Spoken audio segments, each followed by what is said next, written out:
what is Israel's strategy in Gaza right now amid all the atrocities that it's currently committing? It's perfectly obvious what Israel's strategy is. Its strategy is it's gotten the green light from the White House to try to empty out Gaza. In this regard, I disagreed. It's one point, but it's, I think, a relevant point. I disagreed with the UN report that just came out 2 weeks ago, the UN Commission of Inquiry report headed by Navi Pillay.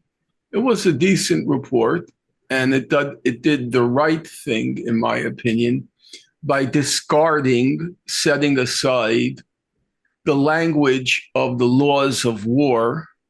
The problem in Gaza is not Israel is committing quote unquote disproportionate attacks. That's not the problem. The problem from day one, the problem has not been that Israel is in breach of, not even in egregious breach of the laws of war. That's not the problem. The problem is Israel is acting out the logic of genocide. And that's very different because ultimately, if you use the framework, or to use the fancy word, the paradigm of the laws of war, what's tacit in using that framework is that Israel ultimately wants to achieve a military victory. Otherwise, why talk about laws of war? Laws of war are designed such that you want to make the suffering of the civilian population less by targeting just military sites, either combatants or military infrastructure or military hardware. That's the laws of war. The laws of war basically go back to the St. Petersburg Declaration of 1857. And the purpose is, they say in the laws of war, is to lessen the suffering attendant on war. So when you use the laws of war framework, the assumption is you are carrying out a war, that's true, but you're targeting the military. You want to achieve a military victory, and you want to minimize as much as is possible the suffering of civilians. That's not what happened in Gaza from day one. You know what's the most striking thing for me when I read the new UN report? What was most striking is if you go back, and it's worth it while, if you can do it for this program, if you go back and look at the original statements made by Israeli leaders, we're going to reduce Gaza to rubble. That's what they say. We're going to destroy everything in Gaza. There is no distinction between civilians and combatants in Gaza.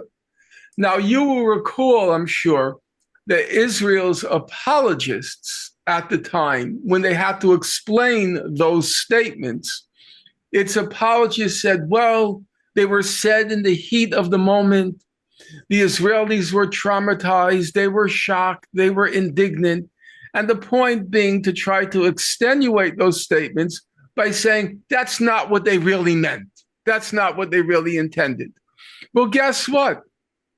They precisely, even eerily, prefigured exactly what happened in the next 2 years. They reduced Gaza to rubble, and they targeted the civilian population on the assumption there are no civilians in Gaza. So what's, I think, good about this new report, like the amnesty report that came out, now it's already a year ago, is that it dropped any pretense there's any war going on. If you take, for example, somebody like Piers Morgan, For the first, you could say, the first year, his coverage was premised on the idea that Israel had, quote unquote, as you all know, the right of self-defense. Beginning the second year, he realized this was not really a defensible position, a credible position. So he switched his language to Israel has the right to self-defense. However, the attack now is disproportionate. That's the word he started to use. The attack now is, after a year, it's become disproportionate. But what does disproportionate mean? What does it mean as a legal term? A proportionate attack is when you kill a certain number of civilians. However, that is considered a proportionate number of civilians killed in order to achieve a military goal. So disproportionate is when you kill too many civilians in order to achieve a military goal. But that whole language presumes you have a military goal. There is no military goal in Gaza to speak of. If you take, for example, the period from March 18th of this year, when the ceasefire ended, when Israel terminated the ceasefire, until the end of August, do you know how many Gazans have been killed in that period? How many Gazans, you know? No. The estimate is 12,000. Do you know how many Israeli soldiers were killed in that period? 50. Right. The ratio is 1 to 240. Does 1 to 240 sound to you like a war? Does that sound like a war? Or does that sound like an extermination? Those were the kinds of figures that you came across during the European conquest of Africa. There were many famous massacres committed in that period. The British and the other European powers, they had the Gatling gun. And so they just mow down the opposition. And that's basically what you have now in Gaza. We're excited to share with you this week's sponsor, American Giant. I wear American Giant, and here's why I think you'll love it too. Today's trends of fast fashion have complicated clothing production by shipping cheap parts around the world to whomever can sew them at the lowest cost. And now you're paying the price with rising costs. Back in the 1960s, 95% of clothing Americans bought were made in the USA. Today, it's only 3%. That's why we're excited to share our sponsor, American Giant. American Giant focuses on keeping things simple and close to home. They aren't affected by tariffs because their products never left the US.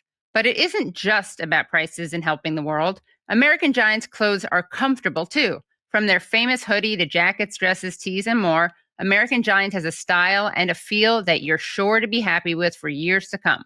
Support American-made, tariff-free clothing with American Giant. Get 20% off your first order when you use promo code USEFUL at American-Giant.com. That's 20% off when you use code USEFUL at American-Giant.com.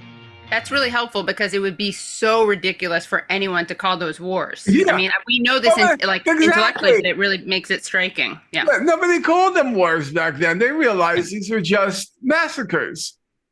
Right. So that brings us now to the question that Aaron asked, which after long, but I think illuminating digression, at least I think it's illuminating. So the Israeli goal is they have the green light from Washington, from the White House, to finish the job.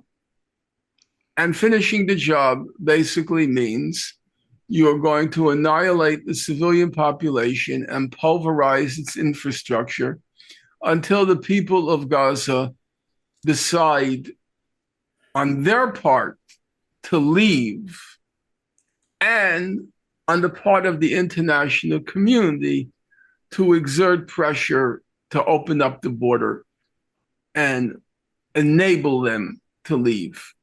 So I do believe that the goal still remains the complete, not necessarily the complete, but the ethnic cleansing of Gaza. But the means, the method to achieve the ethnic cleansing of Gaza is genocidal.